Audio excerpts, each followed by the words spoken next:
All right, everybody. Hey, welcome to the live well this Thursday night, January 22nd. I always like to check the date, but glad you guys are here. Got a great show in store for you guys. We go ahead and get the chat pulled up and try to figure out my TikTok and all that. Get those guys pulled up as well. We've got a great conversation for you guys now. We're going to talk about two things. That is jerkbaits, how to throw them, where to throw them, what to throw them on, and we're going to talk about your top 3 baits of all time. So today on the lunch break, I asked everybody, hey, what do you guys want to talk about? And that was what everybody wanted to talk about. So I got Father Time in the house with me over there, down there in the bottom corner. I'm going to pull you guys up equal with me here in a second. And then, of course, Tony is up there in the house. I got to get him. He's behind the digital. Hey, there we And go. Jonathan Farmer is supposed to be here if he can figure out the technology to make his camera work on his computer. So he'll be working with that. He should join us here in a little bit. And you guys, listen, I want you guys to take part in the conversation tonight for sure, because I'm going to be learning from you guys as well. So jerkbait is the one thing that I am not the best at, and I've got some opinions on it. Tony, I know, loves to throw them. Kevin, I'm sure, has got a lot of experience throwing them. So I'm with you, Danny. don't lie. You're the expert tonight. And like I said, if Farmer gets on, he can get on. Tim's not here tonight because he is off on a hot pursuit. We all know he's a Cedartown police officer. So hopefully those guys have got that handled and they're safe out there. So other than that, we see you guys in the comment section. Jerry, Drew, Jeff, and Eddie Hudson. Hey, glad you guys could join us. And there is Tracy Cucker. Guys, keep jerking it. That's right. We're going to talk about the jerkbait tonight. So also, too, listen, if I don't get a chance to say this before we go off the air tonight, take the weather coming in. I hope it does nothing, but take it serious tonight, because there's going to be a lot of people that are not taking it serious. And if it does ice like they say it's going to ice, a lot of people are going to be without power. You know the drill. So you guys make sure you take care of yourself. And like I said on the lunch break today, if I get stuck in this house, and I'm fortunate, I got a generator that'll run the major things. But if I do have power and all that, and we're not doing anything, we might go live a couple times this weekend just to talk to you guys. So Ron Swinford's in the house. Nathan's there. Christopher Brown, enjoyed meeting you up there. Amy Brandon, what's going on? I also put this on Facebook tonight, so I'm gonna start taking it off Facebook, get that crowd back to this. And the hell with the weather. And I'm determined to learn the jerkbait in 2025. Just need to buy a rod, and I'm good. And we're gonna talk about that. Drew Patterson's been painting a lot of baits lately. The colors ordered are very interesting. I wish I had that kind of talent, Tony. I can't paint. You remember when we had Marshall on the other night? He was talking about he was going to airbrush the glide baits that he bought. Well, he sent me a picture today. He goes, "Hey, who's the guys you were talking about painting?" He said, I tried my hand at it, but you can tell I've never done. I stink at it." And he sent me the picture. I said, "Dude, that don't look bad." He goes, "Yeah, especially since I'm colorblind." I'm like, "What?" I would never attempt to paint something if I'm colorblind. It would turn out like a dang 3-year-old. Oh, but it didn't look bad. If I painted something, it'd be just straight white, straight bone, straight black. That would be about as technical as I could get. Jeff said, "You guys get your generators running." Oh, did I get my generator running this afternoon? No, not yet. I got busy doing some other stuff, but I will. I just got to clean up spark plug. But I did, work on the wood and everything. So Tony's just leaving the East Tennessee Fishing Expo. How was that? Let us know. I know that Tony Collum here is going to go up there tomorrow with Rob Williams, Spot Choker. They're going to head up there. Yep. And Clint's up there right now with the Cast boys and everything. Make sure y'all sign up. Cass is giving away a Stella. Make sure you go up there and sign up for it. You might win a reel. That's exactly. Ron, I'm right here with Ron Swinford on this one. I can make a jig, but I can't paint anything and make it look good. That's 100% me. That includes interior walls. I used to paint cars, and I love painting like walls and stuff, but there's no way I'd try painting a bait. I just don't have the patience for that. No, and I'm always impressed with the guys that get into the details, right? I mean, not just the basic colors, but your Rob Jordans of the world. I don't know if you ever see Rob Jordan can absolutely make some of the most lifelike looking hard baits out there. That takes talent and practice. I don't want to practice, and I got no talent. Farmer says, "I can't get either the camera to work, still have my voice. Up to you." I don't know, Farmer. I don't know why you can't get your camera to work. So if you're listening, maybe just Farmer as best you can, jump in on the comment section and keep noodling with it. So hopefully we can get you in there. See all you guys out there on TikTok. Appreciate you joining us as well. Let's jump. He says we didn't see Clint. Clint was on his way up today. He probably had to be there. So let's go ahead and jump. We'll get into the jerk baits, but again, top 3 baits as well of all time for you. Kevin, since you said you're weak on a jerk bait, let's go ahead and get that conversation started. For you, top 3 baits of all time, in your opinion. For my baits, what I would throw, number 1 would be spinnerbait. Yeah. Because you can fish at any depth. You can burn it. You can slow it down, let it ride the bottom, and anything in between. That's a solid one. Number 2 would be a Texas rig / Carolina rig. So plastic worm. You could fish the worm. You could fish creature baits on it, lizards. I mean, you can cover the whole gamut that way. If I was still back in Florida, number 3 would be a rattle trap. But up here, I'm going to have to go with a shaky head. Okay. That makes perfect sense to me. Let's bring Farmer. Okay, we got Farmer in it. Let's see if we can do it without. We might not be able to get. Well, it said he was there. Now he's not there. Well, we'll try it again, Farmer. Try it again. Hey, listen, technology. Listen, he's Fannin County. He's from up Fannin County. And if you guys know anything about North Georgia, you understand what I'm saying with Fannin County. Just keep the power on, Farmer. Just keep the power that's on. it. That's where his talent needs to lie. And okay, so we'll you said spinnerbait, basically Texas rig worm, and then what now? Shaky head. Shaky head. Okay, I got that. That's going to go with my finesse approach. Your finesse approach right there. Comment for jerkbait right there. The stunner is the deal. And listen, there's nothing wrong with that one. That is a good one. I know Tony is a fan of the stunner. Yep. Especially the 112+1. Yes, sir. I know that, right?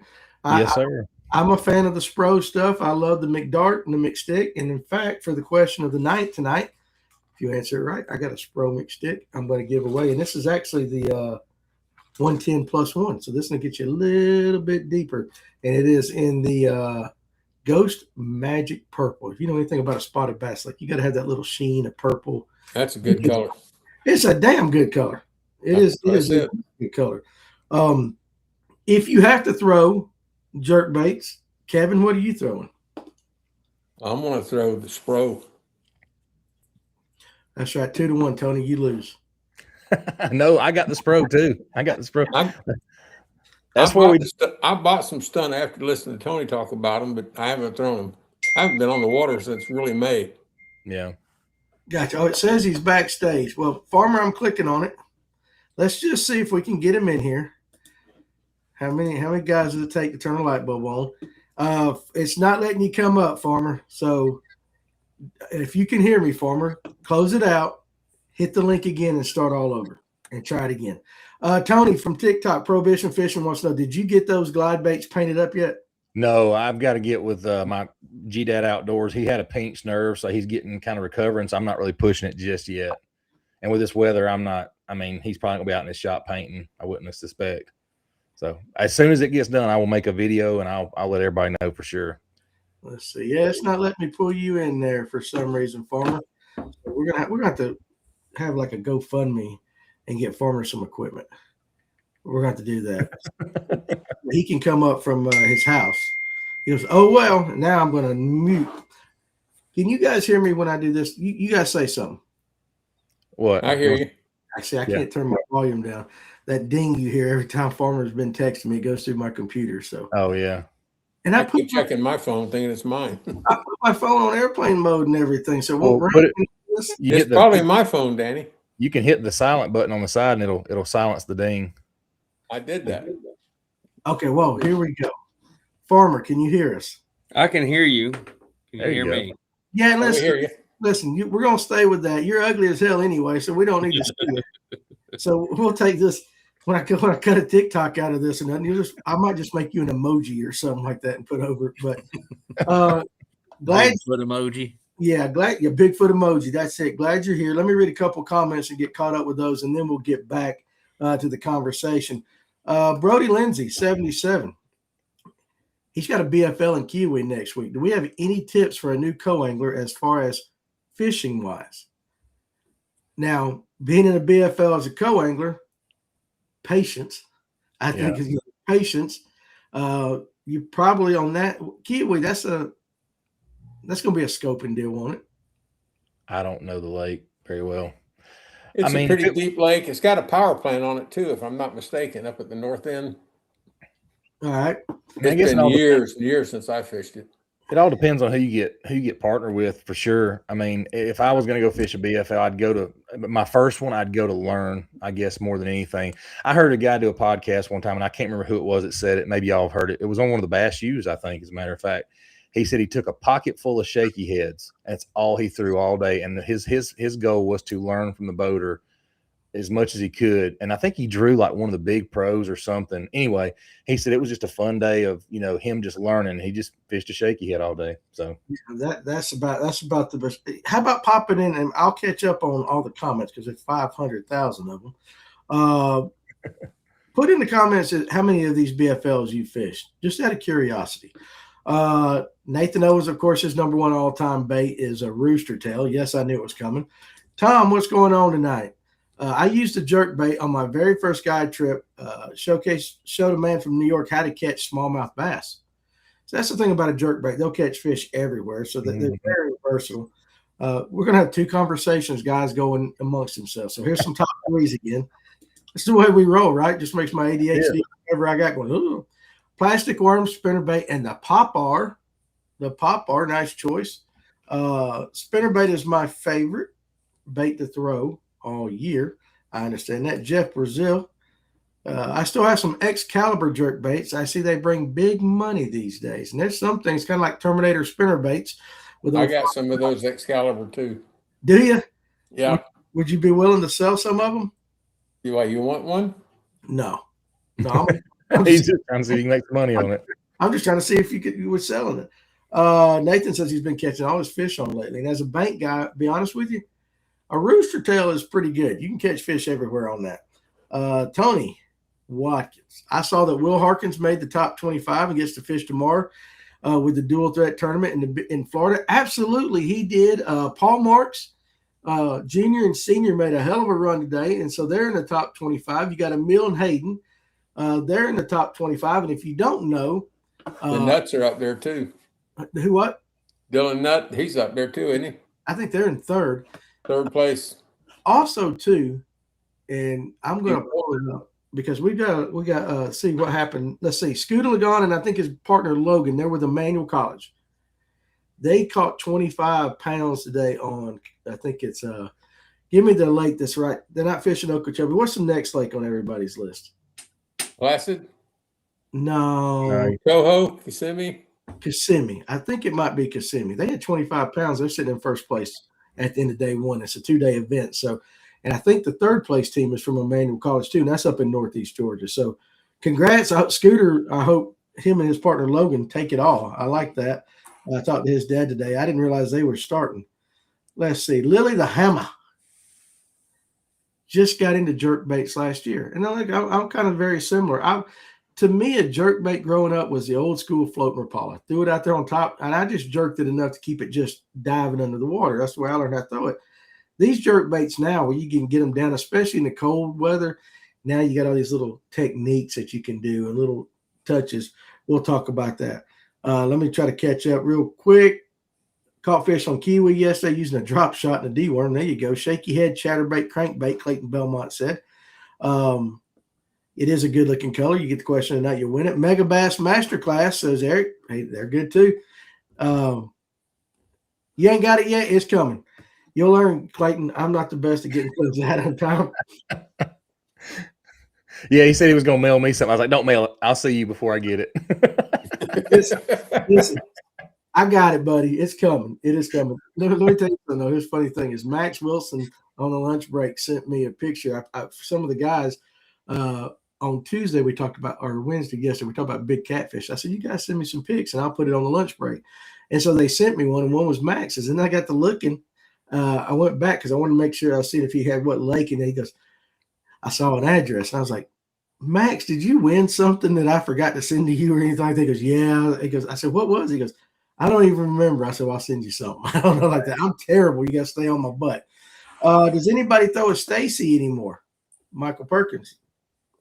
I had not thrown a Stacy in a long, long time. How about you guys? No. No, we got a bunch of them and haven't thrown them. Let's see. I tell you what we're going to do, guys. Because I'm so far behind because we've been running our mouth. I missed your comment. I'm going all the way to the bottom. Type in what you had again. Let's start from the beginning. Cranking and yanking. I call my jerkbait wacky for sure. Rogue or straight eye mega bass stunner in that order. There you go, Joshua. I mean, those are solid ones right there. Millsap, Jesse Millsap is now the coach up at Emmanuel. He will have those boys dialed in for sure. Jesse is a quality angler, and I bet he's a really good coach. Now, let's see here. What are you laughing at? No, I'm not roasting because one of the comments there, we glazed right over. Which one? Gabriel, I don't even see it. What did he say? how would you guys compare Skeeter ZRX to F/FXR to a Phoenix 920i? Want to get as much bang from a buck as possible and want a boat that does well in big water. Oh, that one I pulled up. That's on you guys. I mean, I've been in both, and I think they're really comparable. It's hard to judge around here if you're talking about big water. You know what I mean? If you mean big water like Big Lake versus you mean big water like going up there up north somewhere where you're going to be in 6-foot rollers. But both those boats are really good. The Phoenix might be a little better because it's a little bit. I think it's a little bit heavier as far as, or the way it's built, it rides a little bit better. But I've been in both, and both they perform about on the same level as far as I'm concerned. Okay, what about you, Kevin? Are you just strictly a Ranger guy? Pretty much. I've ridden in a Phoenix, and it's a fast boat, but it was probably about 1.5 foot chop, and it beat me to death. I've never ridden in a Skeeter. Okay. I've ridden in all of them. They're all good to me because, you know what? I'm a co-angler in all of them, and as long as that damn thing floats and can go, I like it. Farmer, you still there? I'm still here. I'm just sitting here quietly.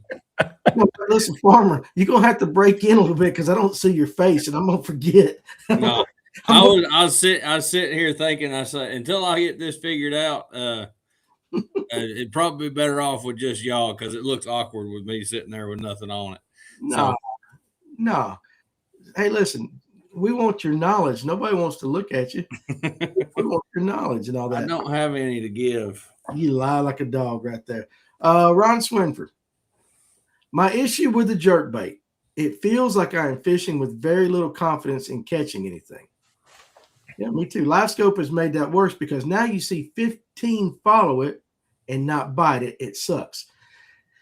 Let's take jerkbait fishing right now. Tony, I know you have a certain way you like to fish. Well, I know you fish different ways, but I know you like to start off.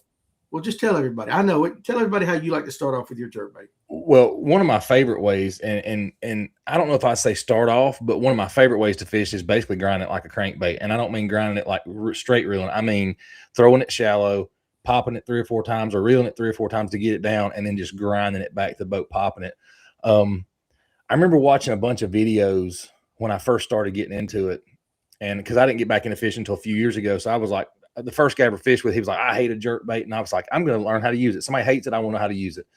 And I watched videos, Kevin Van Dam, you know, like, oh, you barely got to pop it on the deeper dive ones, barely pop it, and I did that, and it worked. But I figured out pretty quick, and I think it was a lake around here, and then at Lanier, getting shallow with a deep diving jerkbait and grinding it kind of like a square bill or whatever you want to throw shallow, and the bass could not stand it. I mean, and I think it's because of that deflection that it has, number one, just on a natural retrieve, but then number two, when it hits something on the bottom, instead of just stopping and backing up, it hits, pops, and darts and all that stuff. And that's my favorite way to catch fish is in shallow water with it's like that. Are you throwing a 7-8 foot? Yeah, that's what I was going to ask. What are you throwing it on? Right now, I'm on the 7-foot Falcon HD from Walmart, medium action. It's like a whip, and I give her heck, man. I don't do none of that light twitching. I'm popping the crap out of even the deep diving ones. I won't, and I've just had good luck with it. And then, like, again, I'm not no expert at it. I'm no expert, but that's how I've had the most luck fishing one. And when Ron talks about getting 15 followers, in that case, I don't have any right now with me, but I keep the smaller 100s in the boat that, because if they're following something, maybe it's the size profile. It could be the color. I've got multiple colors too. I'll change it up. Because if they're following one, I just about can guarantee I can get one to bite. It just might have to change a few things to make it happen. I got you. Hey, Farmer. Yeah. What do you throw your jerkbait on? What jerkbait do you like, and what's your basic, like if you're going to throw a jerkbait tomorrow, number one, what you throwing, what you throwing it on, and how are you approaching it with it being cold this time of year? Well, I mean, I pick my jerkbaits depending on what I'm seeing. Like if like here coming up, we've got a lot of cold weather coming. We're probably going to get a shad kill this year if it continues. So I want a slow sinking jerkbait that mimics that bait fish dying better than say a suspending or a slow float. But if I was to go tomorrow, I'd probably have a Vision 110 Junior tied on +1, and I would start out with the old jerk pause and see where they're hitting it. Are they hitting it on the jerk? Are they hitting it while it's sitting still? And then dial it in from there. Yep. Tony says we got a tournament coming up on April 4th. I'll get you some details. Put it on your calendar. There you go. We have it on our calendar right now. Prohibition Fishing says 6 foot medium. I believe it's what he throws his on. Kevin, what you throw yours on? Medium heavy action rod, fast tip. Let's see. I actually have mine here, and I'm about to knock something over. So I am a company man, and so I got the Spro. I actually got their mixed stick. I mean, it's made for, of course, this is a McDart. And you see the color, though. I mean, what color have I got on? That's what I got tied on right there. That's the one you're giving away. It is the one I'm giving away, except I'm giving away the mixed stick. This is the McDart like that. Also, I will tell you, I mean, even though this is designed by Spro for the mixed stick and everything, that rock crawler rod that they have too, and it's a medium light like that, it's very whippy too. And I actually can throw jerk baits on it as well, just depending if I'm not throwing a crankbait on it. I actually, before I had the mixed stick rod, I put jerk baits on it and took off rolling with it, and I loved it. Also, too, because I'm a shorter guy, I'm not tall like a lot of guys. They're not very long either, and I think that helps too. It's one of the things I think discourages a lot of people is the actual action that you got to impart, because a lot of people got the rod facing down and they're trying to whip it, hit the side of the boat, and you can, I know that happened to me for the longest time. And then I went, we went through that craze of the long rods. Everybody had the long rods and everything, and I tried it with that because I could cast it farther. It isn't for me. I do like the mixed stick. I know there's a lot of great other quality rods out there, but I'm learning the jerk bait. It's designed for a jerk bait, so that's where I'm at right now. A big thing about a jerk bait rod is it's not just the length in the rod itself, but it's the butt length as well. You don't want one that's got a really long handle at the butt that's hitting your belly every time you jerk. You want a smaller butt handle, so when you're jerking, it's not as much in the way or a hindrance to you. I got you right there. So Martin on TikTok says the Hanky Panky Stunner +1 has been great for him. That's a color. It's a very good color. Prohibition 6-footer. It's a pistol grip, so he's got the old school stuff. And Eric Thurman wants to know, or says, and this is the way I feel, I catch more swimming it instead of popping it. Now, that's just me, and that's because I don't have the confidence. You guys are throwing out a lot of comments tonight. I keep getting there's 30 more coming out. So if I miss it, pop it again. Hey, Farmer, I got a question for you. So you were talking about the colder weather. Are you putting any kind of, lead on your jerk baits at all to get them to the ones you're talking about getting a sinking one anyway? Are you putting anything on there to help it sink a little bit more, a little bit faster? I have put suspend strips on jerk baits to make them fall a little bit, especially your suspended ones, because the cool thing about the little suspend strips, you can take a razor knife after you're done and pop them off.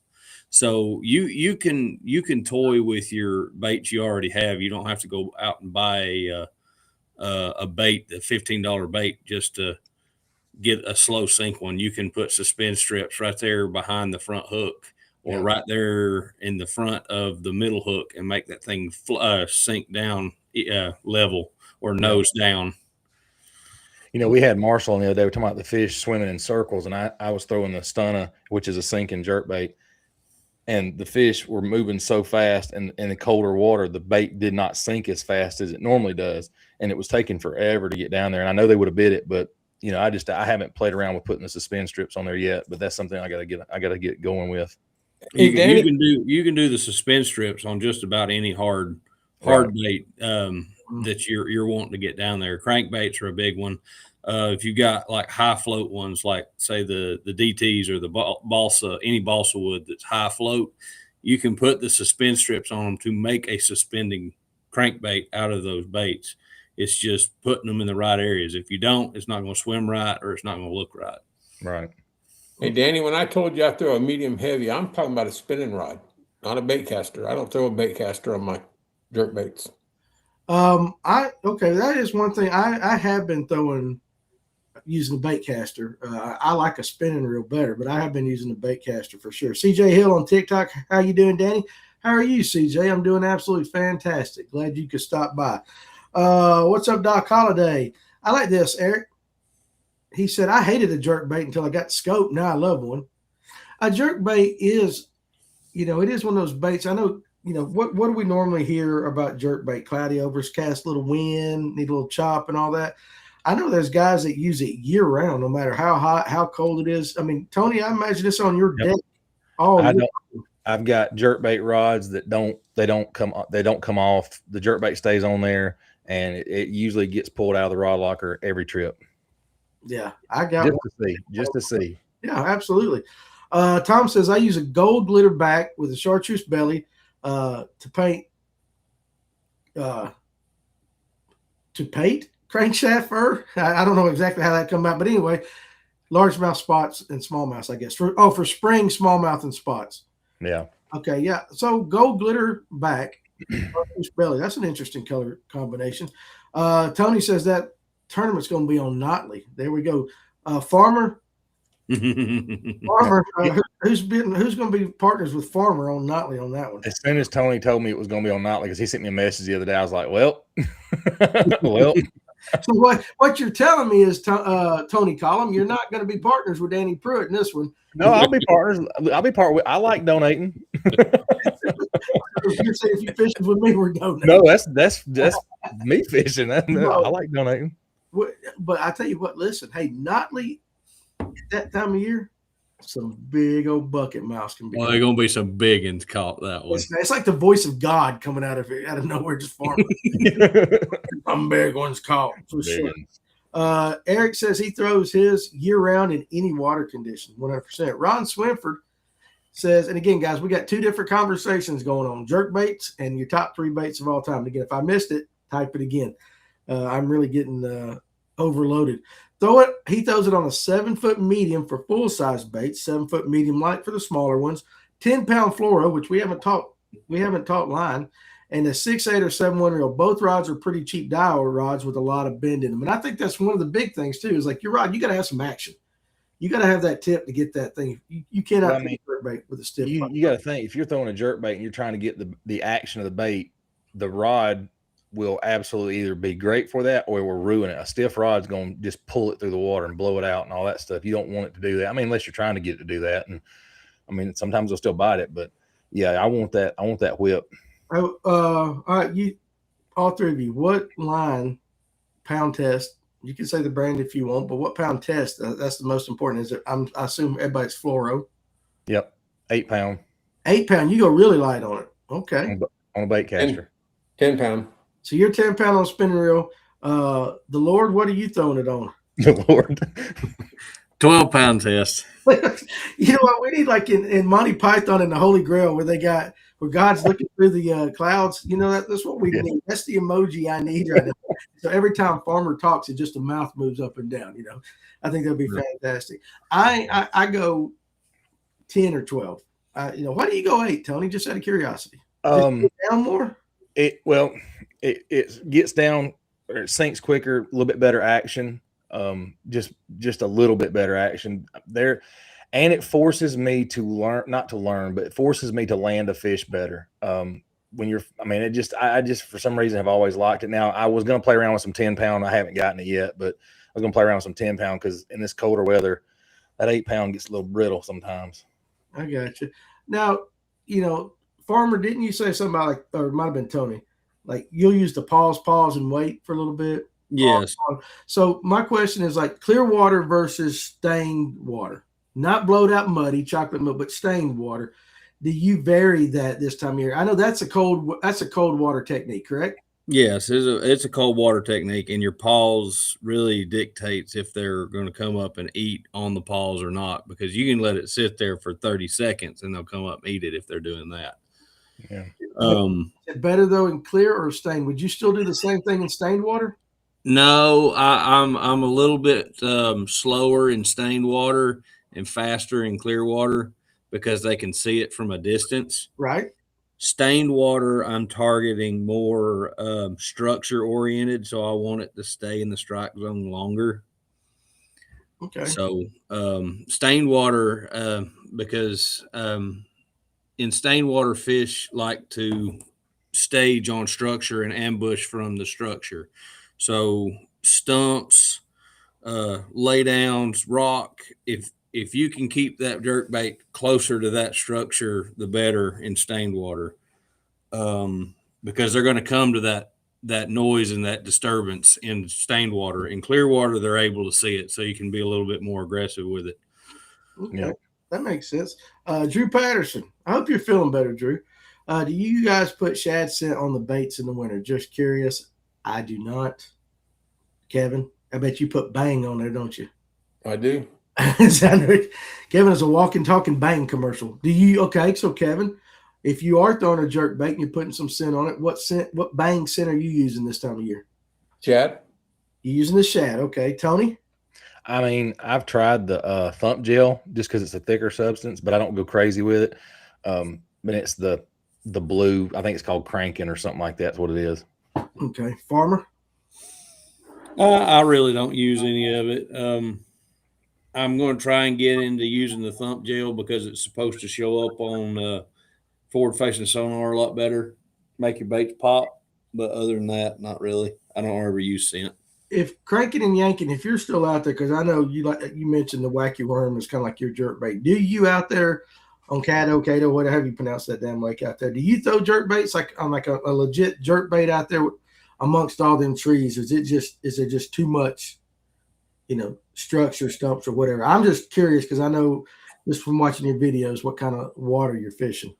Nathan wants to know: have y'all heard of the stand on bottom technique with jerk baits? Stand on bottom technique with jerk baits. I don't know if I've ever heard of that as far as the technique goes. If he's talking about a Carolina rig with a jerkbait on it, it works. But you can double check with that. What kind of rod would you throw a Carolina rig and a jerkbait on? Just out of curiosity. It's medium heavy bait caster. You just zooming it out there, getting it down. How much weight do you have to get a jerkbait on the bottom? Ain't much. It a 3/8 ounce weight will get a jerkbait down there. Okay, I thought it might take a little bit more than that. You work it like a regular Carolina rig? You just pulling it? You add a little bit more pop to it. You try to get a floating jerkbait. A big one for that is like the Strike King, Strike King. Strike King jerkbait. Mm-hmm. Because it's high float, so it floats a little bit easier. But you don't want one that's going to sit down there on the bottom. You want one that kind of slow rises as you pop it, and you can get a jerkbait down there a lot further than you ever could a regular jerkbait, especially ditch fishing in these empty ditches that don't have a lot of structure, but they have the fish glued to the bottom. This technique right here can catch them fairly easy because they don't ever see it. So Carolina rig, jerkbait could be your go-to when it comes to ditch fishing. Could be. The Credge does a really good job because you can use it as a jerkbait as well, and it can get down there, but it rises really quick when you jerk it. This keeps it down there on the bottom when their bellies are on the bottom. Okay, interesting. Tracy, let me hit this in real quick. Father Time, Why don't you use a bait caster for jerk baits? I just don't think it casts as well or as far. You know, I've always thrown it on the spinning rod, so I got a lot of confidence in it, and I feel like I'm pretty accurate with it. Yeah, I kind of figured it was casting distance would have been your answer on that. Well, if you're fishing those clear lakes, you want some distance between you and the fish. That's right. Absolutely. I get it. Tracy Coker says jerkbait is great for suspending fish that you see on live scope. Now, and Eric Thurman 100% agrees. I imagine on TikTok he's talking about the throwing it on a spinning rod. Now, let's talk about suspended fish this time of year. And kind of Marshall, even though he was talking about throwing a glide bait the other day, he was talking about scanning, seeing them suspended underneath the surface and all that. Yep. So let's say we're in the same situation. And Farmer, you all three of you guys can answer that. You're on a lake, you're looking out, you're scoping, you see them out there 10 foot deep, 5, 10, 15 foot deep, just suspended. How are you attacking those fish? Are you throwing it past them, bringing it to them? Are you throwing it off to the side? Are you trying to draw them? What's the game plan with that for suspended fish with a jerkbait?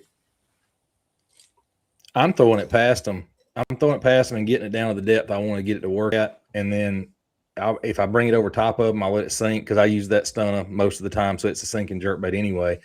But I'm sneaking up behind them. I'm not really ever throwing it. Well, we'll say I'm never throwing it in front of them. It just depends on how they're setting up too. I mean, if it looks like they might eat something, or if I've thrown something different and they tell me they're going to eat, then I'm just going to go at it. But most time I'm throwing it past and working it towards them and getting it to the depth and then kind of bringing it over top of them like that.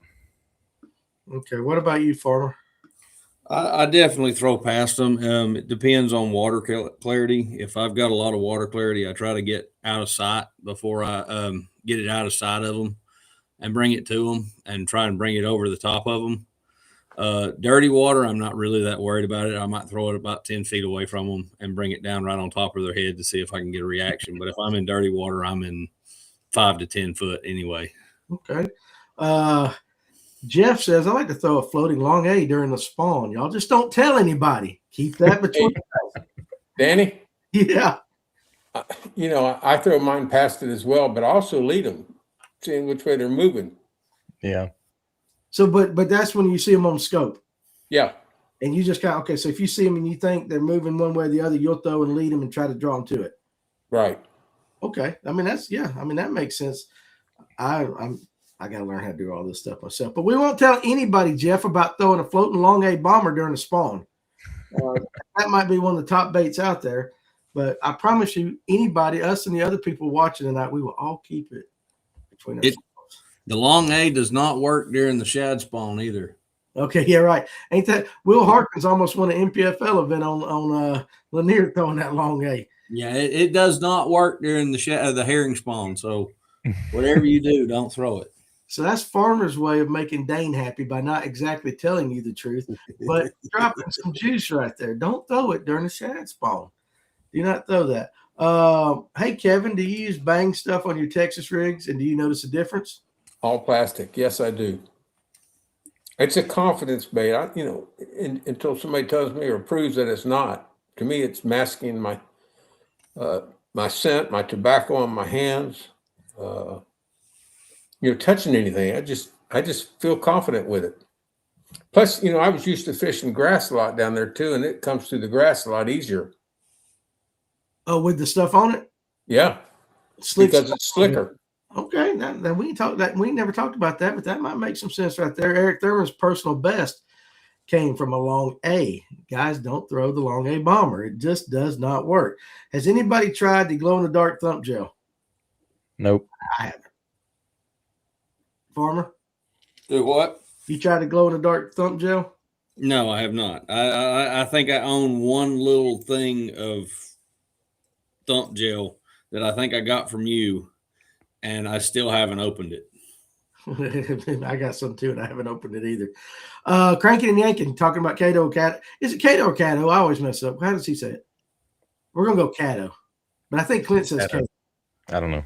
Okay. Anyway, that lake that Cranking and Yanking fishes down there, with all them cypress trees, he says, you can throw it around the trees, and I do, but only the short bill shallow divers, which makes sense. Buddy George Thornton's in the house tonight. What's going on, man? I use a 6'9" medium arc rod. I don't think they make them anymore. It was a Randall Tharp rod, 831 reel, 12-pound test cigar line. There you go. I like it. Matt says, appreciate you joining us tonight, dude. Bait caster for short 10 to 15 yards and moving water like a creek or river. Spinning reel in the still water such as a lake. You need both. Okay, there you go. What is that? Matarat? I don't have my glasses on. James Barron on TikTok says, Berkeley scientists say oil-based scents are totally useless because the bass can't smell oil. Interesting. Anybody want to take on that? That's from James Barron on TikTok. You guys want to jump on that one? Kevin? I wonder if these guys fish at all. The views of the guest of this show. You know, Danny, I can just tell you from experience that I've gone out before and not used it, and my grandson in the back or my son in the back of the boat will start spraying and catching fish. So to me, it's a confidence bait. But I know that for the grass, it comes to grass easier. Okay. Hey, listen, I believe you. I watched some Florida guys pull fish in left and right using it, says Eric Thurman over there. I don't know. I'm not a scent guy, so I can't really give you a good, just bait fuel don't work.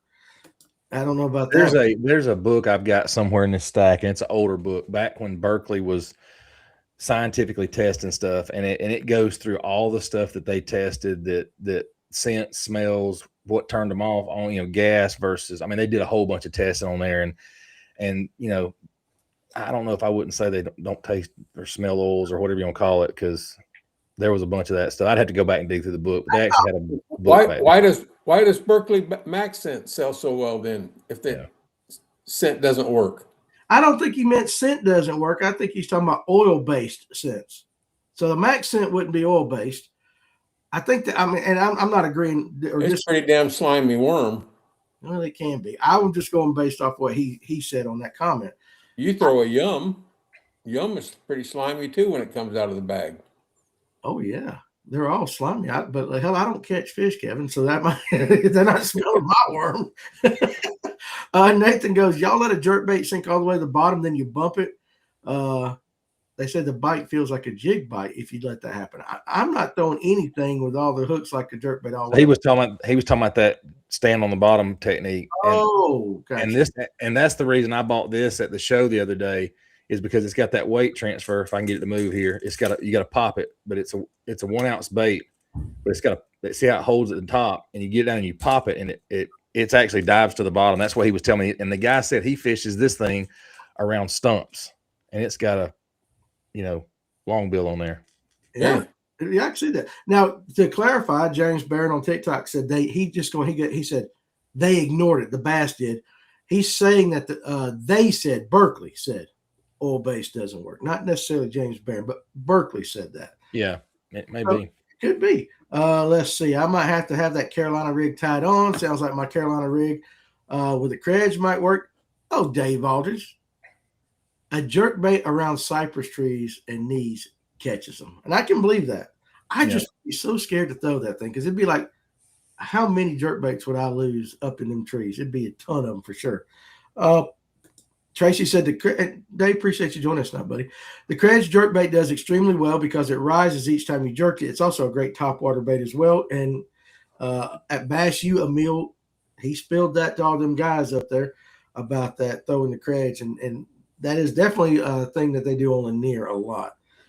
Throw it past them, crank it down to depth, then work it. That's what Tracy does with his. Jeremiah. Good Lord, I am so far behind. Look at all that. I don't know if y'all can y'all see me scrolling on your side? No. Oh, I can. Yeah, I can. I'm way behind, am I not? Lots of people can catch fish on a jerkbait. Very few really gain mastery over the lure category. No two of them are exactly alike. Okay, I can believe that. Jerry's got a question. My buddy from Bash U. What is your choice of treble hook when changing them out on a jerkbait, if you do? I don't change mine on the Spros because they come with gammas on them. So I don't ever change. You change anything? I don't change a thing on any of them. And I keep forgetting, Farmer, take part in this conversation. I keep forgetting you're here. I keep a healthy supply of KBD triple grips. in my box in case I need to change out, or I'll get the Berkeley Fusion hooks, but typically I'll change them out to KVD triple grips. Gotcha. All right, Farmer. What about you, big dog? I like the owner hooks that Mega Bass has already on theirs.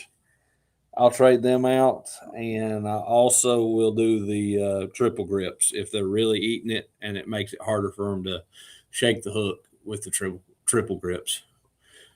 Y'all didn't know the Lord was country, did you? Lord.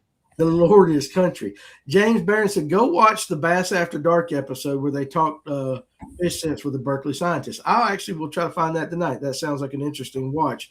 Eric said, I lost him on. Listen, he's still upset with that Spro split ring.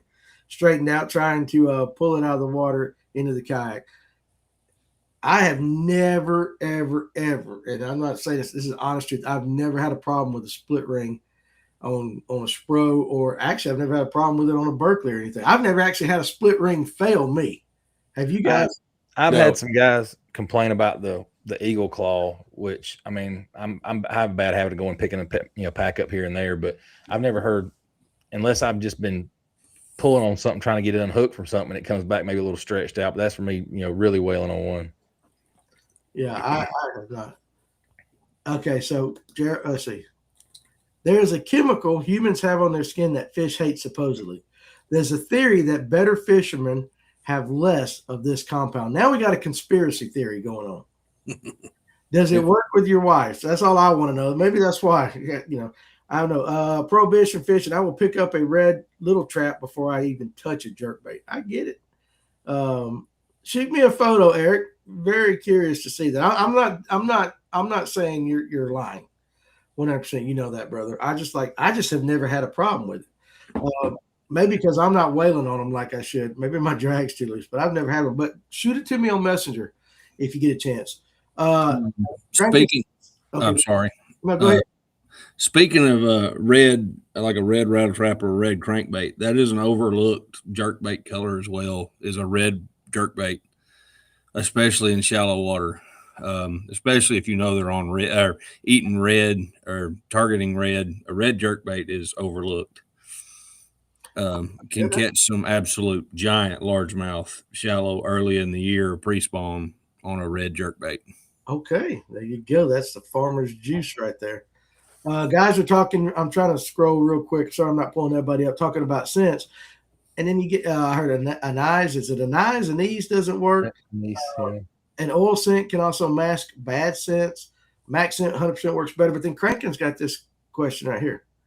Do bass eat by scent? I am not sure of that. I am skeptical. Crankin and yanking, I'm right there with you. That is the one thing that I just, even when I was talking to the fella at Fish Nerd Labs today, they're developing a thing, and I said, you're gonna have to convince me on scent stuff because I'm skeptical about it. I think, at least with hard plastics and stuff, when guys put them on rock crawlers and all that kind of stuff, I think that's 100% a reaction bite. I don't think they should have time. I could be wrong. I think all predatory fish use scent as because I mean, like you throw stuff in the water, if you chumming for sharks or whatever, they're not coming because they hear it hitting the water. They're coming because that stuff gets in the water and it hits that, that whatever you want to call it, but the scent gets to them. That's how they find it, one drop of blood in the water kind of thing. Whether they eat because of that, I don't know, but I think it may have a little bit of drawing power. Yeah. Yeah. Dan, have you used scent? Have you used Bang before? Yes. I've used a ton of different scents. To me, the only thing that I have ever used where I have felt that scent played a factor was with the Berkeley Max scent baits. And I'm not sure if it drew it to them, but I do think when they bite onto it, it helps. Hold it.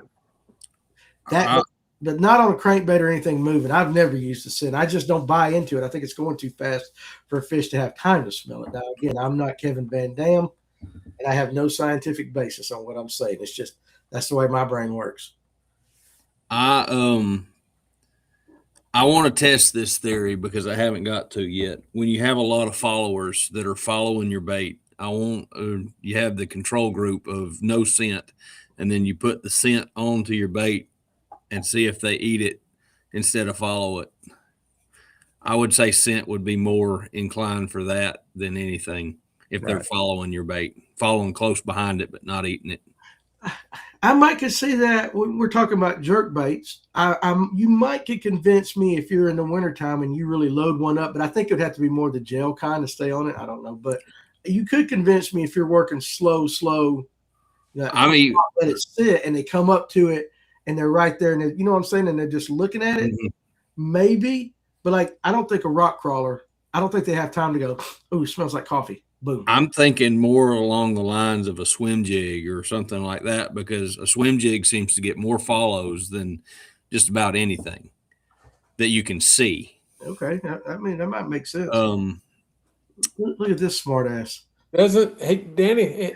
Haven't I looked at a cast commercial one time where they can take the weight out and put scent? They mentioned something like that, yeah. But then why, if scent has no qualities as far as fish actually being able to smell it, then why put it in there? Why does cast do that? Confidence.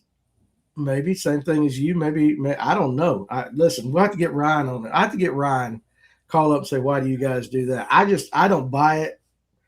I'm kind of like, this is the old school me. I just don't buy it. Now, I'm not saying I'm right though. Yeah, there's no help for you, Danny. There's no help for me.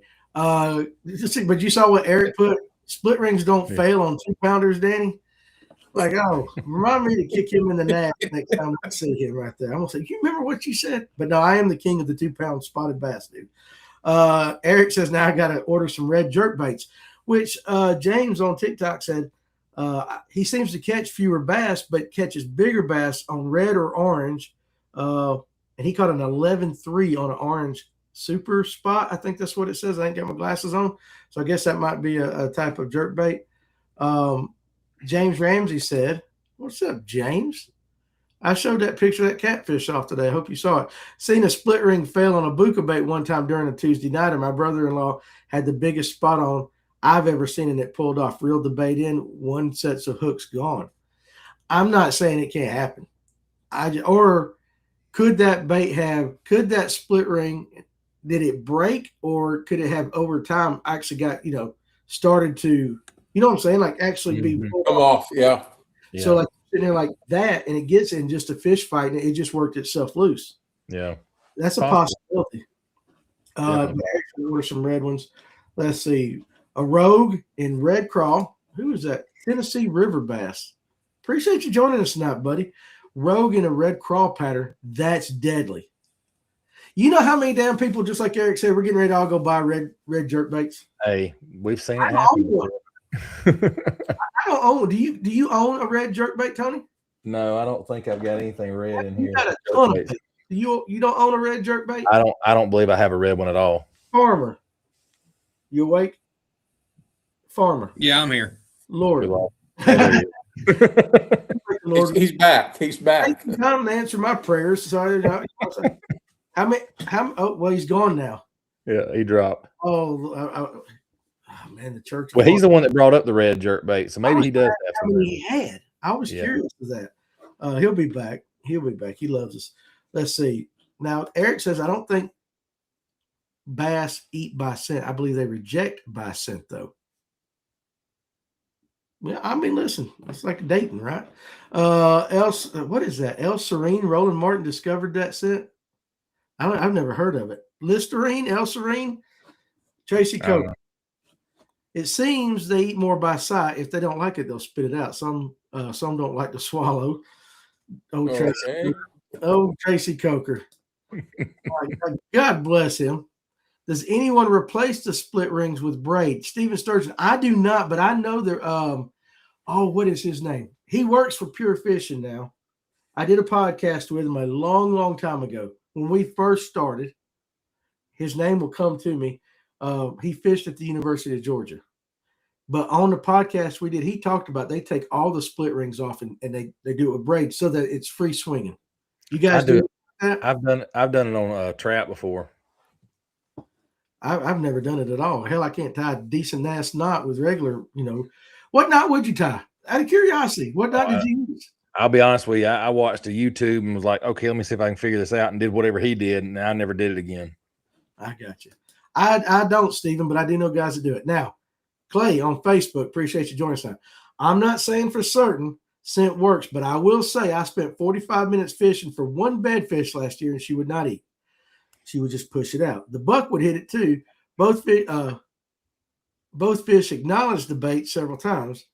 I had some bait fuel, and it didn't put it. It's just a real long ass comment. I got to go up here and read it from up here. They had been in my boat for probably 2 years. I just happened to see. I took my plastic and soaked it in the bait fuel. Next cast, the female absolutely smashed it, caught her, threw back. Next cast, caught the buck. I am somewhat superstitious, more or less a joke about it a lot, but a Marlboro ultralight has gotten me and my fishing partner out of slump many a time. I 100 believe that too. The bait fuel, I always just tease about bait fuel. I'm sure it works, but that is the slickest stuff known to man. Far dog, you're getting ready to be iced in. That is interesting, but that might be a good way you could test it. Like if I saw that, I'm pitching in there, they don't hit it, I pop it, don't hit it, but then I put a scent on it and then they smashed it, I would probably be like Kevin. All of a sudden, I got a little bit of confidence in that going forward. Yeah. I mean, wouldn't you agree on that situation? Yeah. Far dog in Oklahoma, dude, you're getting ready to get smashed just like a lot of people. So I hope you're safe up there, and I hope you got a generator. Patricia, real cross scent. Tom, crayfish is the best oil water scent out there. I can't see a bass rolling up on a bluegill and smelling it and saying, nope, I want a shad. That's good old country boy logic right there, though. Yeah. It is country boy logic, but I'm kind of right there with him. And a lot of guys kind of like that. They swear by thump gel on Gunnersville. I call BS. Farmer is back in. We might actually have a camera. Uh-oh. Let's see. Look at that. Oh man. We got to see him. We got to see him. Hey, Power's down. Hang on. there he is. Look at that. Now, It was better with no camera. yeah, I know. oh dear Lord, what is it like? All right, there we go. Better? Hey, Jonathan. It is better. I'm glad you figured it out. How'd you figure it out? It's on my phone now. Oh, it's on your phone now. Okay, good. There you go. And guys, that's the end of the show tonight. So we appreciate everybody stopping by. Look, we lost him. We lost his picture again. Power's out again. Hey, let's do this. Well, okay, there it is. There he is. Well, guys, we're going to do the question tonight. You guys are killing it in the comment section. I am absolutely cannot keep up with you guys tonight. Yeah, we hit 100 comments quick. Dude, and it's still coming in. So here we go. Hot dang, there's Farmer. Farmer's here now. Females stay in groups together and we can see them together, Tom. I thought you was going to say because Farmer was on here. That was a female comment. That's why I read it. Luke Turner has a red jerkbait. James says test sense on a school of bluegill if you want to see if it works or not. Hey, that's very good. I got to go to the Lake Appalachia to get my generator tomorrow. Oh, yeah, you better bring it home. All right, let's do this. Guys, it's time for the question night. Now, again, you guys have been blasting it in the comments tonight. Can't keep up with you. I'm sorry. We will redo this conversation. We'll start all over after we do the question of the night. So, if you want a mixed stick, a Spro mixed stick, 110+1, in the Ghost Magic Purple, which I am telling you is an awesome Lake Lanier, Lake Allatoona, Highland Reservoir color. Because I caught fish on it. I know this is one of the few colors I know. You got to do the question of the night. First one to do it. All right. Kevin, how many parts does this question got? And listen, if you're watching on TikTok, sorry, it's hard enough to watch it as it is. You got to be on YouTube to win it. I'm sorry. I can't keep up with all of it. There's 3 answers tonight, Danny. Oh, hell, ain't nobody going to get this. I might as well rig this one. It's like a job. It's like a job. Well, you keep – this is a good one, though. Okay, go ahead. To win the Spro mixed stick 110+ in Ghost Magic Purple, you got to answer in your answer all 3 parts of the question. Please do not put 2 parts and then not 3. So go ahead and understand that. Even if you're totally wrong, 3 answers in your part. All right, go ahead. Okay. Outdoor Innovations commissioned a number of pros to design their own spinnerbait that was called their Terminator Custom Tungsten Series. When was this request commissioned? How many pros were selected? And how much did each spinnerbait weigh? I'll read it one more time. Outdoor Innovations commissioned a number of pros to design their own spinnerbait that was called their Terminator Custom Tungsten Series. When was this request commissioned? How many pros were selected? And how much did each spinnerbait weigh? I love the comment section. They become more and more smart ass every single episode. Time for me not to win again. Cranking and yanking gave us the rolly eyes. I already give up. Kent says I'll just go buy mine in Knoxville tomorrow. The jerk. No, you won't. I'm already out. And we'll get back on the scent, guys. Aaron and Clay, I know you guys have a couple good comments. I'll come back up to it. Actually, Tony, you guys know the answer, right? Well, Ron Swinford threw it. Yeah. Do what? Ron actually put an answer to the question. I don't know if it's right or not. It's not. Okay, but he at least had, you know what? Kudos, Ron. You had 3, though. You did follow the assignment on that one. Danny gets to keep this one. I bet somebody will figure it out. On TikTok, y'all must not want to give that bait away. It's just, listen, he's an old sadistic man, okay? And he likes to just absolutely torture you people doing this. I'm going to go ahead and read Cranking and Yanking. Sometimes I think y'all ain't trying to give this stuff away. Listen, if it doesn't get, I fish with it if I don't give it away. So you guys watch the answers. I'm going to go back up and I'm going to read Clay's next comment.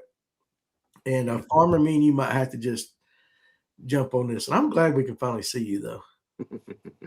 We did. I mean, it's like this big booming voice coming out of nowhere from behind the gray screen. Clay says, I don't use scent a lot. When I first found Bang, I use it all the time. I don't use it much anymore, not for any other reason other than I just don't buy it. I don't know about the thump gel scent or color being a factor when it comes to bites, but it does. Let me go back up here and read the rest of it. But it does. Let's see. Okay, let me read that. I'm just going to read from the top again. I don't use it a lot. When I first found Bang, I use it all the time. I don't use it much anymore, not for any reason other than I just don't buy it. I don't know about the thump gel scent or color being a factor when it comes to bites, but it does make a difference seeing your bait on scope. Okay, is that last part I didn't get. Farmer, did you say you have thump gel? I do. Does it work? Huh? Does it work? I mean, that's just straight up. Does it work? Can you see it better? I haven't got to test it because I'm too stubborn and wanting to fish than trying to test stuff right now because I only get like 1 day to go. I get it. That makes sense like that. How about this from old Aaron Young? What's going on, buddy? Berkeley studies were not certain that scent mattered, except they were certain DEET, D-E-E-E-T. I guess he's talking about like the poison spray. Yeah. Spray, okay. Would make a bass reject a bait in crazy small traces. And you know what? That I might could buy that, especially, but how many guys are putting that stuff, the bug spray on them? Does it have DEET in it? Don't it have DEET in it? Mm-hmm. Yeah. Most bug sprays have DEET in them. So there you go. So that I can see. So I like this. Oh, Jerry. As soon as I seen Tony shake his head, I went and got a beer. I get it. I already forgot the 3 parts. He gets Clayton's. Now listen, Clayton, this is true. He gets a whole week just to think of this stuff. He sits at home, dude, and just thinks about how he can torture you guys. Eric Thurman said he was going to the store to get the bait, and he just got back from the tackle store with the bait. Has anyone answered the question yet? Not yet. Man, why don't you just use a randomizer drawing? Because it wouldn't be. Listen, this brings Kevin satisfaction. It's joyful. Listen, I am not going to take the joy out of this man's life. All right. I respect him too much. Yeah. But I understand what the hell you're talking about. Benjamin, talking scent, when you catch a catfish, do you clean all the slime off your line? Do you think it makes a difference? Now, Farmer, I showed a picture of everybody today. Let me see. You know what? I might be able to pull it up real quick, but talk about that while I see if I can do that. I try my best to get as much slime off of there as I can. I'll even snip the bait off, retie, and pull all the slime off. There it is. Look at that, guys. Look at that big boy. You see that, Kevin? Are you paying attention? I see it. You see that thing out there? 10 for guys that don't know. What kind of minnows that? Listen, I know, right? That was caught on 10-pound test and that thing was up shallow. He caught it on an underspin 10-pound test on a spinning rod, right? Braid to fluoro. Yeah. Alberto knot, because it was up there chasing bluegill. He thought it was a bass, and he got that thing in, and it crashed a 50-pound scale. Yeah, it went 50 error, and I was like, okay, so it's bigger than 50 pounds. No, Eric, his split ring did not straighten out. So like that. I didn't boat flip it either. He didn't boat flip it. But what do you think about the? Okay, so you know catfish are nasty. They get a lot of scent on there. Do you? Yeah, like I said, I'll go as far as like snipping the bait off, pulling all the slime off the line, and then retying. I try to get as much of it off as I can. If I can't get it off, just picking it off, then I'll snip it and untie it. Okay. Dave says thump gel is the real deal, has made a big difference, especially on the A-rig on Gunnersville. You can see it a little bit better. And I believe Dave. And also flashlight, whatever those things are. I love you too. I don't think you're an angler, though, on TikTok. I definitely don't think you're here to talk fishing. Tony saw scent work on New Year's. I swapped to a garlic scented bait and started catching them. Now, Tony, call his ass out if you don't believe it. Come on. He did switch over to it, and it seemed to catch a lot more fish. And it was, it wasn't a big color change. It was more of a smell. Okay, I got you. Clayton says next week we'll have a question like pick a number between 1 and 100. I think we might have done something like that at one point. Clay says, and listen, I love the way the show goes. We were talking jerkbaits, and now we're all on scent. It's just the way it rolls. I didn't know it had scent until I bought a new tube the other day. The different colors are different scents. Yeah. Okay, I didn't know that. If a deer can smell your breath, a bass can smell your scent. Maybe. I don't know. If a turkey could smell you, wouldn't be able to kill it. That's the only thing that keeps it. Let's see. Already ordered one off the internet. What did I miss? Guys, I got a better chance of getting through hell with gasoline under my drawers and answering that question. Jeff, I don't know exactly. I think I seen a picture of you. That's an interesting idea right there. Now, Ron says, I know 2 of mine are right, but no idea on one of them. So listen, so he's close. Guys, you got to go back. I'm still picturing Eric or Jeff running through hell like that. That's a funny looking bass, the catfish farmer right there. Mm-hmm. All right. So how about this? Largemouth bass have a better sense of smell than a dog by like 1,000 times. They can pick up chemical signals from pretty dang far away. Certain scents just flat work. Jeremiah, I love you. I don't buy that. Give me some research that says that a bass can smell. I'm not saying they can't. I'm not saying that's one of those statements right there you got to prove to me. Because listen, my damn dogs smell pretty good. You might be 100% right. Do you guys, off the top of your head, if you didn't know Jeremiah, and I know Jeremiah studies fishing and all that, and I came up and I said that to you, would you believe it or not? So again, the only reason I say that I would have a reason to believe it is because they've shown where fish can be attracted by one drop of blood in the water. I mean, a certain fish. I mean, that would be my reason to say that works. Yeah. Yes, but I don't know. I get it on sharks and stuff like that. I just don't know. That's a pretty damn good sense of smell if it's 1,000 times better than a dog. Yeah. And listen, Jeremiah, you might be right. I know that on TikTok, Traveling Fisherman says, I don't think scent's that big of a deal. Appreciate you joining us tonight. Aaron Martin said Spike It Garlic was his favorite scent, and he was one of the best. Eric Thurman says, I don't believe it. I believe they can smell, but not better than a dog. And then Traveling Fisherman again said, I catch fish East Coast to West Coast, never use scent, and do pretty well. Farmer, how much percentage of the time do you use scent? 0. Is it just because you just don't, the way you fish, or?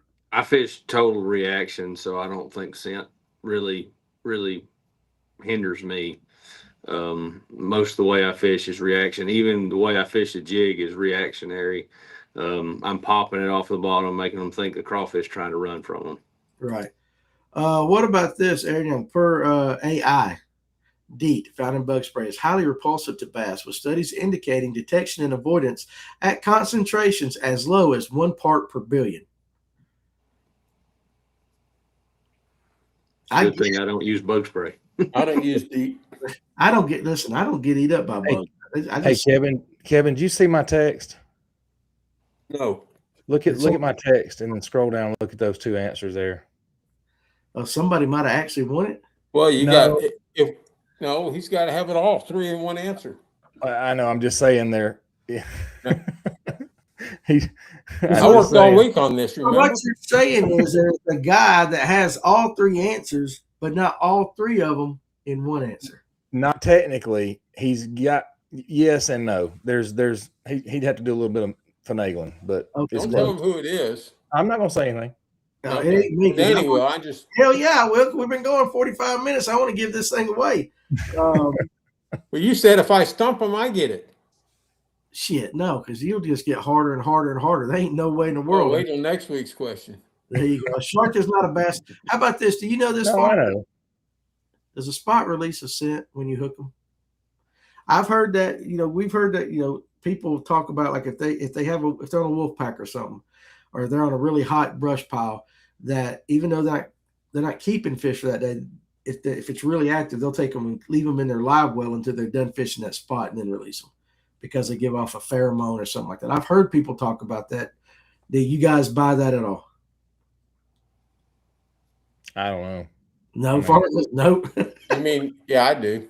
I mean, I've caught them out of the same group one after another. So I don't know if it works that way or not. I don't believe it. I sit in one ditch all day, catching fish, and ended up catching 70 out of one ditch, and just catch and release, throwing them right back where they came from. So no. Oh, listen, I'm getting ready to throw you one right here. I'm gonna read Luke Turner's first. So, as they draw water through their gills, is this a way for them to sense taste more than smell? Can they sense it through their gills, or do they have taste buds in their mouth? I don't know. Yeah, that's interesting. But listen to this one. This kind of makes sense, guys. A scientific test was done on how bass return to locations after being caught, and they said it was by smell.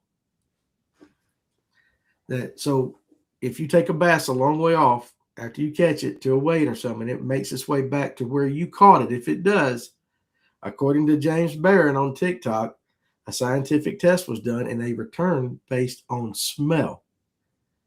That's interesting. At least I don't know if it's true. I'm not saying it's false, but that's pretty interesting.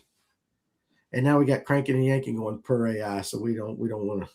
That's a dangerous thing. I've never thought about that. How does a bass get back to where it went if you take it off?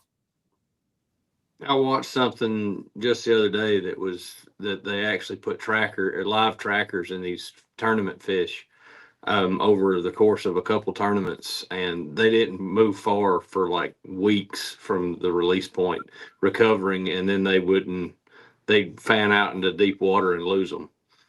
So okay, that makes sense. Eric says it's by GPS, not smell.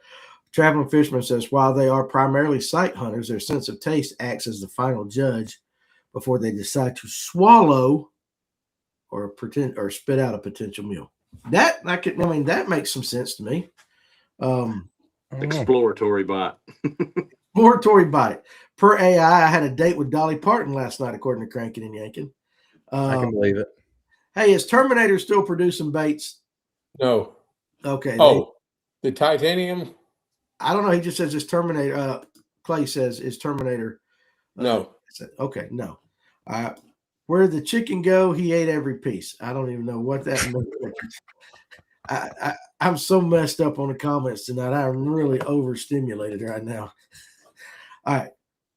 Hey, Danny? Yeah. We've gone about 18 minutes or so. And I think, Tony, you said Far Dog? He had them. The two. Go ahead. Go ahead. And Ron Swiford's challenging me too. Yeah. You want to handle that first, or you want to go to Far Dog? So I'm gonna have to scroll back down. Far Dog had in each answer, he had 2 answers. 2005 5 pros 7/16, and then he had another answer was 5 pros 7/16 2004. It was between. You want me to give the answer now, or you? Because if you want to give it to him, he's only got 2 right. Now, Ron said that he's pulling off the internet. Well, Ron, I researched it pretty hard too. But the answer is between 2004 and 2005. There is no exact date. There were 10 pros selected, 10, and I've got all their names. Each spinnerbait weighed 7/16 of an ounce.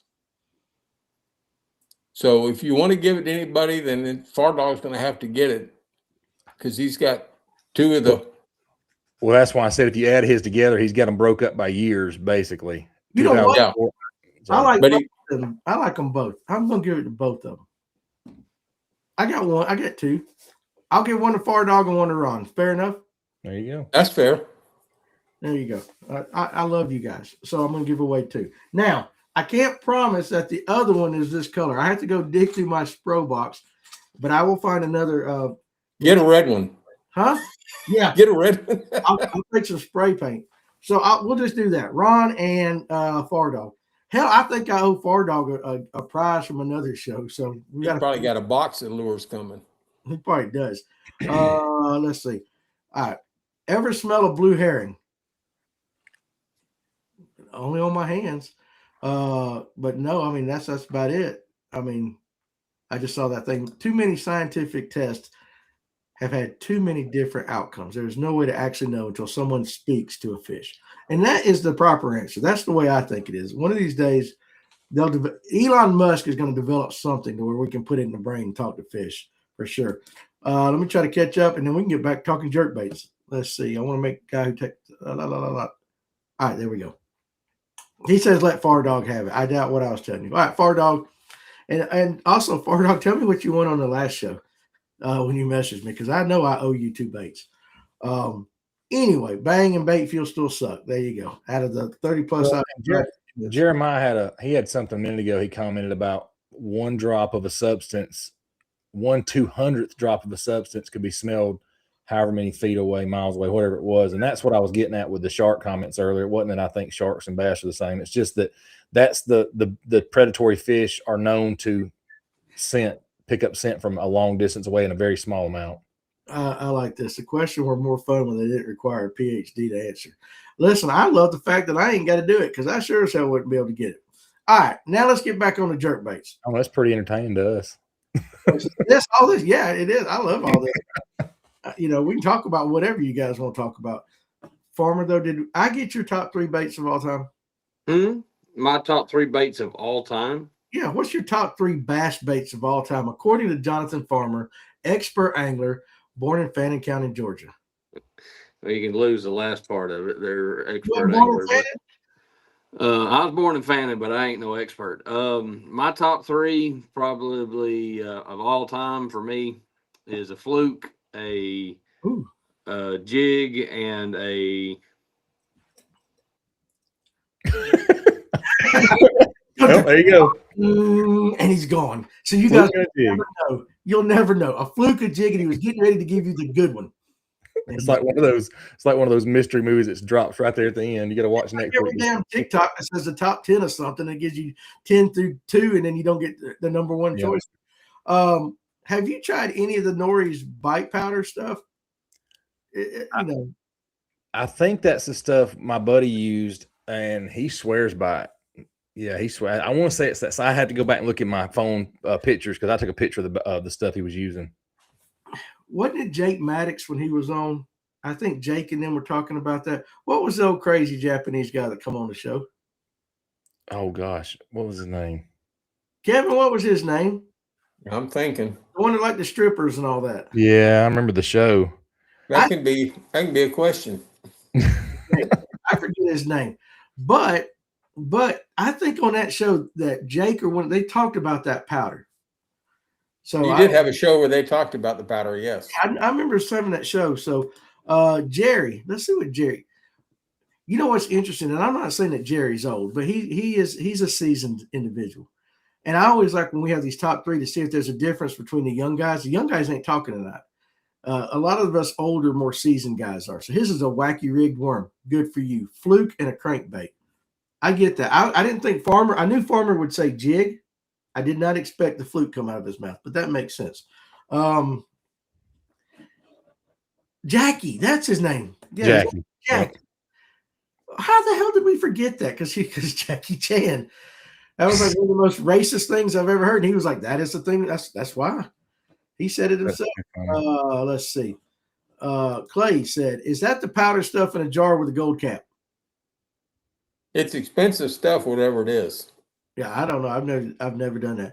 It's the powder that looks like Coke that you soak your baits in. Like a Dave Chappelle episode or something. I ain't used it. I'll be honest, I ain't used it. Jeremiah, of course, has to be serious.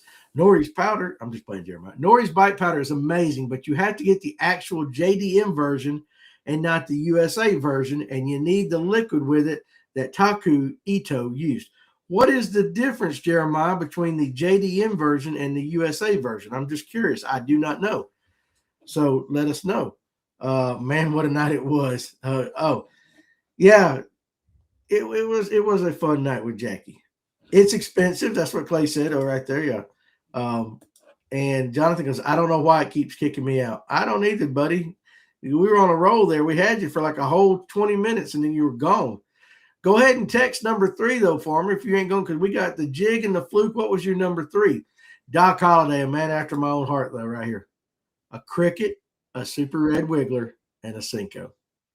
You can catch any and all the fish you want to catch on those 3 baits, 100%. It's the powder bait by Norris. Yeah, I mean, I've never used it, but if he says there's a JDM version and a USA version, I really wonder what's the difference, because I don't know. I haven't heard that. That's the first I've heard that. Does the powder show up on a P test? It could. It could, or it could be incriminating. Like, that's what would happen with me. Tony would have some, and I'd be like, dude, all I got is this little baggie right here. Pour me some of that stuff. And I'd roll it up and stick it in my pocket. And I'd probably get pulled over by Dawson County or Pickens County PD. What's in the bag, sir? Oh, it's this JDM version of this bait. Tony, you're a cop. Would you buy that? Would you buy that? I mean, he was a cop. Would you buy that? I mean, I've seen some crazy stuff in baggies, and come to find out it was baking soda and baking powder, and you're like, why would you carry that around? That's just stupid. So I mean, you look guilty. Yeah, I mean, you got it rolled up in a napkin inside of a Ziploc bag. Why would you have that? You know? Yeah. So Benjamin answered that question. The Japanese version is dried shrimp. Not sure what the American version is made out of. Shad, I think. Okay, I did not know that. So there we learned something.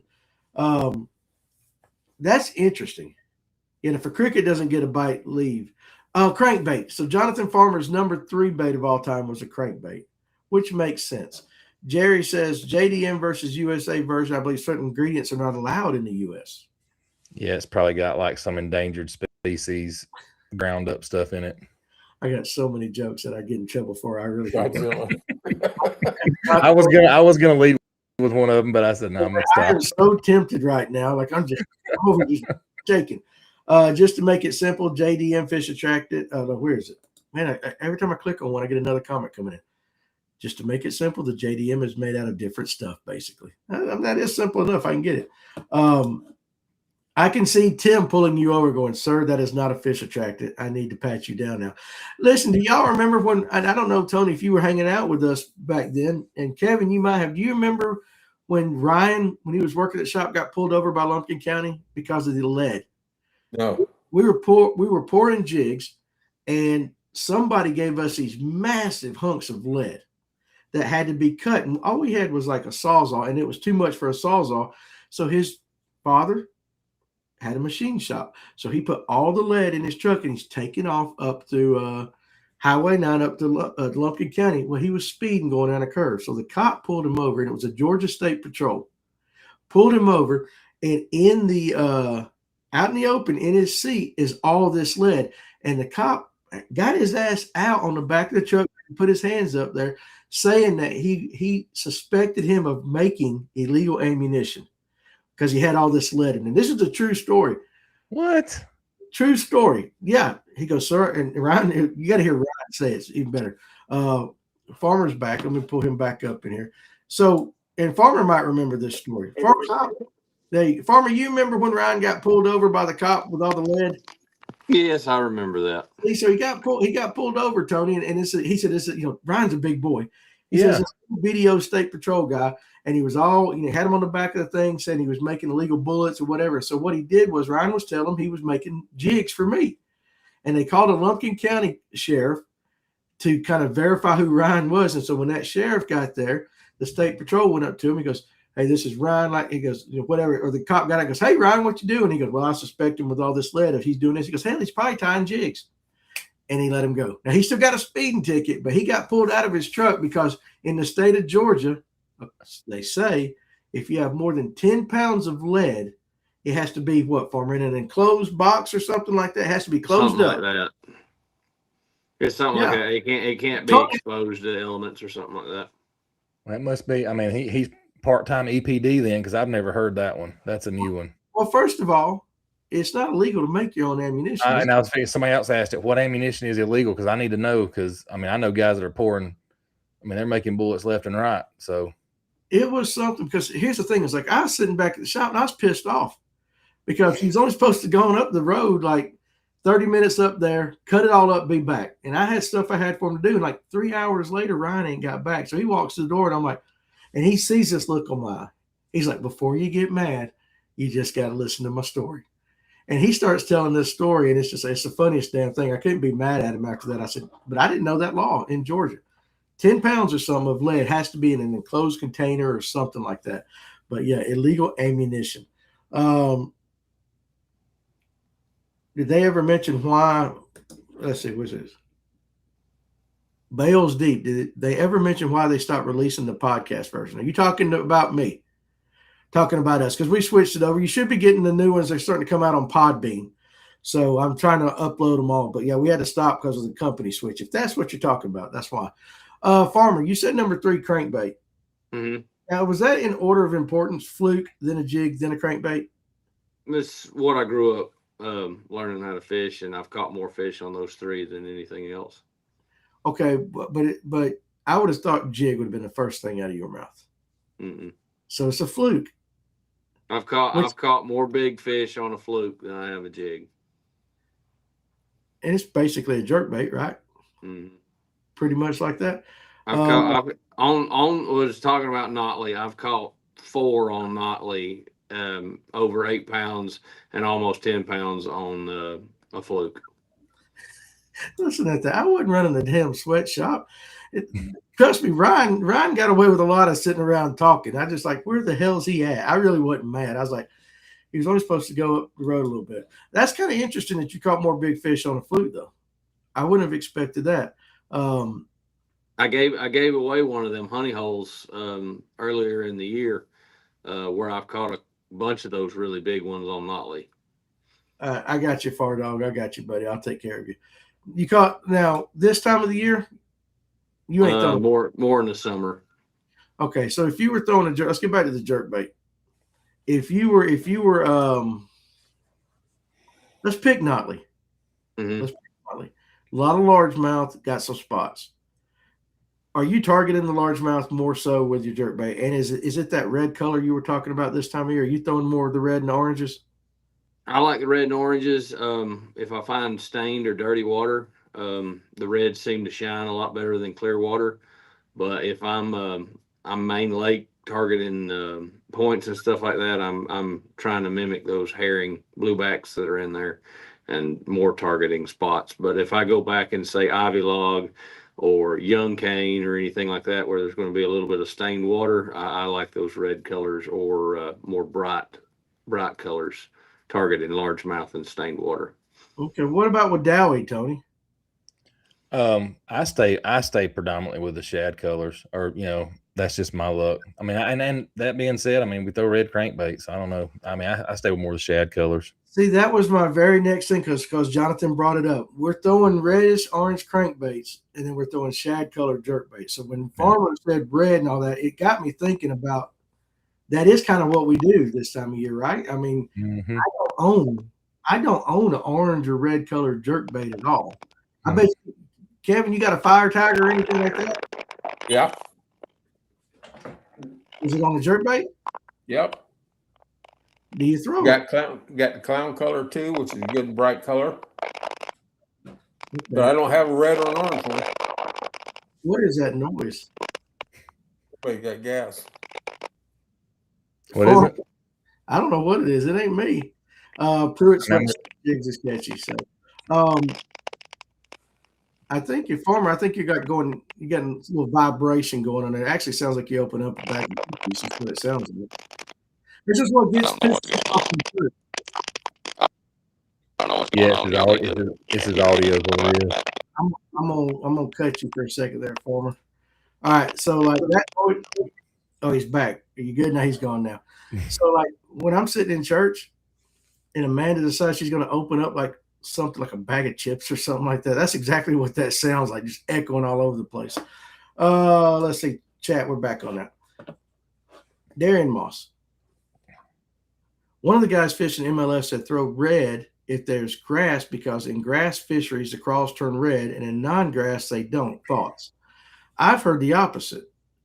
I've heard that in the grass fishery the crawfish are more, they absorb more of the grass color, and in like red clay and stuff they turn red. That's what I've been taught. I don't know if that's correct. What do you guys think? I'll tell you, one of the best things I ever heard was when Farmer said he goes and puts out the crawfish traps and catches what's there to see what color they are, because I've heard all the spectrum blues and greens and reds and everything in between. I've also heard too that juvenile crawfish don't molt and don't turn red. They stay, like if you catch the small ones year round, they're always the green. They might have a little orange, but they're more of the greens. And once they reach adult size, is when they start burying. I don't know. That would be a good biologist question. But I don't know if Dave Aldridge is still around. If Dave is watching, Dave, if you're still watching, you fish Gunnersville a lot. Or any of you guys that fish lakes like Gunnersville that's got a lot of grass, what are the color crawfish you see over there, if you see any at all? That's a good one. Farmer says, I don't know what happened. Being in the middle of trying to build and everyone using the internet. Hey, it happens, buddy. We love you anyway. Eric says the baits on Gunnersville that were more there goes my dogs outside, that were more copper brownish last week for the MLF guys. What color stunner do you don't you throw that Tennessee shad? MF Tennessee shad. Yeah, so that's got some copperish gold color like that. Yep. Yep, got a little, that the back's hard to tell, but almost like a pearlescent blue-green color, and then it rolls into a little faint yellow and then down to a clear bottom. But then it's got on some of, well, you can't really, I don't know if the camera picks it up, but on the bottom it's got the chartreuse on the end, but that middle right there has actually got purple in it. It's a purple. It's hard to see on the camera, but I think you're right. Yeah. I knew that was the color you like. James Barron says crawdads are colored differently, mostly according to its species, like the red swamp craws. And then Jeremiah said, and Aaron, I'll work on them podcasts for you. The crawfish eat the grass and whatever else is in there, and the chemicals apparently change the color of the crawfish. You can't go wrong with browns or greens with crawfish patterns, though. There's so much to all this that it's almost impossible for the average guy to know. We take what we can, right? Does anyone fish a jerkbait on Weiss? Ron Swinford, are you out there? I bet it's been 20 years since I've caught anything on a jerkbait or a fluke. I've tried, but I don't stick with it. Interesting on the fluke. I think, because, I mean, fluke that's a staple, right? Yeah. Yeah. I mean, because it's being shallow water fishery, that would make more sense with a fluke. Yeah. And I wonder if he's saying, like, if that's on Weiss, the jerkbait or a fluke. He's talking specifically to Weiss. That might be right. Farmer says the Berkeley Stunner has a red colored jerkbait that works well. Okay. Tony, does the jerkbait have a matted finish? It does. It's not a real shiny. I know the lights in here don't pick it up that well, but it's more of a matte finish. Okay. All right. Let's see. We'll get a couple more comments in there. Farmer says the crawfish eat grass, it turns them red or reddish hue. Okay, that makes sense now. Why stays so stained and muddy? I could see a jerkbait being tough, Eric said. Tom says, I got to go answer about a pair of Steiner binoculars for $40. Dude, go get those. See you, man. James says, I've got native brown crawdads and red swamp craws. I buy to stock a pond, and each is colored differently. Okay, that makes sense. All right, so we might cut this. We've talked about as much on the jerkbait as we can talk about because we're not specific. Pro Blue is a great color. It is for Lanier. Especially So with I'm gonna try this one. Alex posted these right here. what is the that other on day. top of the head? That is the well, hang on, I'll get it here. It's the Signature Series Flashpoint from Booyah. I'll get here in a second. But it's Frank Scalish Signature Series. So I bought 2 of each one to put on the wall and one to put in the boat. And we'll see how these work. But he said these have been catching on Lanier for him. Really? Yep. That's an interesting looking bait right there.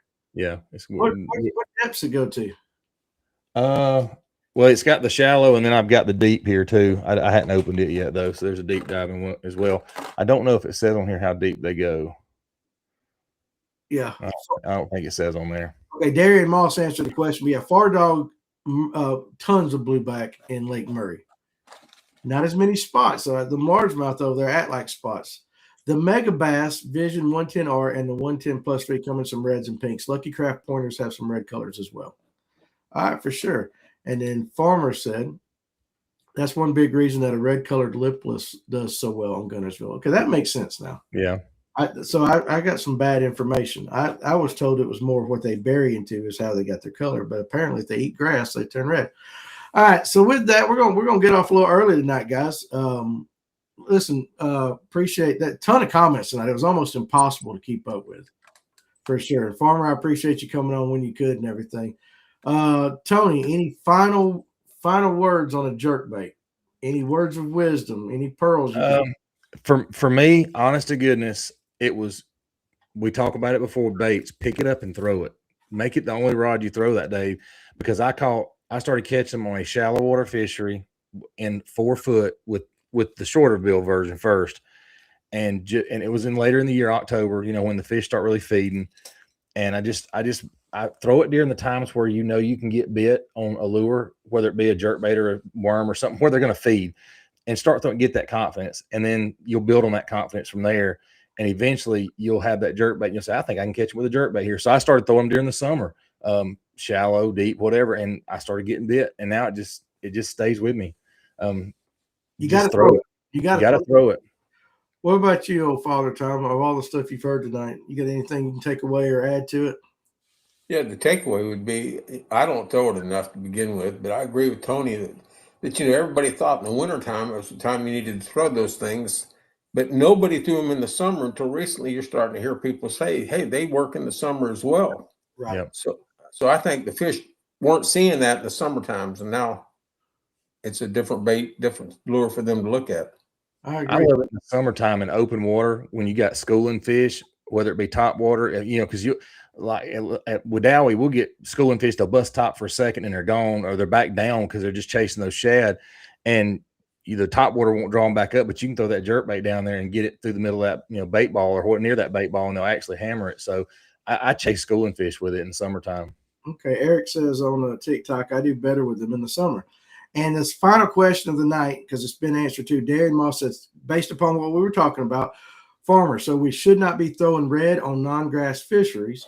And Farmer answered, no, throw red everywhere this time of year. The rule of thumb is if you see red, throw red. He's talking about in their mouths or those kind of lips, yep, lips and all that, especially in dirty waters. So, all right, guys, with that, listen, we're going to call it a night. Now, listen, again, we know the weather's coming in.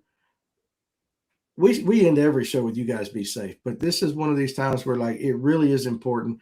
If you ain't got to be out in the crap, don't be out in the crap. But if there's anything that we can do for some of you guys, like if you don't have wood or a generator, or I don't have a spare generator, if we can help you find something, or you guys are looking for something, whatever, don't hesitate to reach out to us. We might not be able to help you, but we'll try.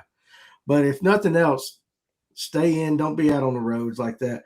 Again, if the power stays on here, I hope power stays on for everybody, but go ahead and be prepared just in case, because it's going to be cold Monday and Tuesday right after this. So whatever falls Sunday, it's going to be there for a while. And so we want you guys to be prepared.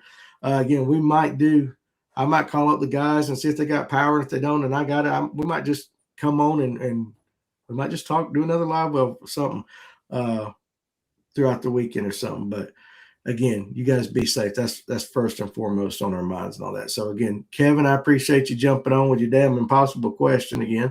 and making me give away 2 baits. And I should just keep my mouth shut like that. Tony, as always, thank you for jumping in too. And and one more thing. Let me read Darian's.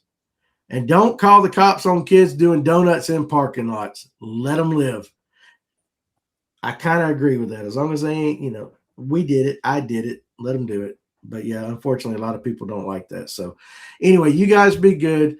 We'll talk to you across the weekend. Of course, we'll stay active on our social media pages and all that. And look up Tony and follow Tony and all that stuff. Tony, what is your YouTube channel? Tony Collum Fishing on everything except for Facebook. It's just Tony Collum. He's actually going up with again. He's going up to East Tennessee tomorrow, do some more of those interviews. He does really good interviews with the guys there and everything. So you guys watch him and follow him as well. So you guys be good. I appreciate you, Eric. I'll look at that picture here once I get off. We guys are going to go. We'll see you on the next one. So you guys be good and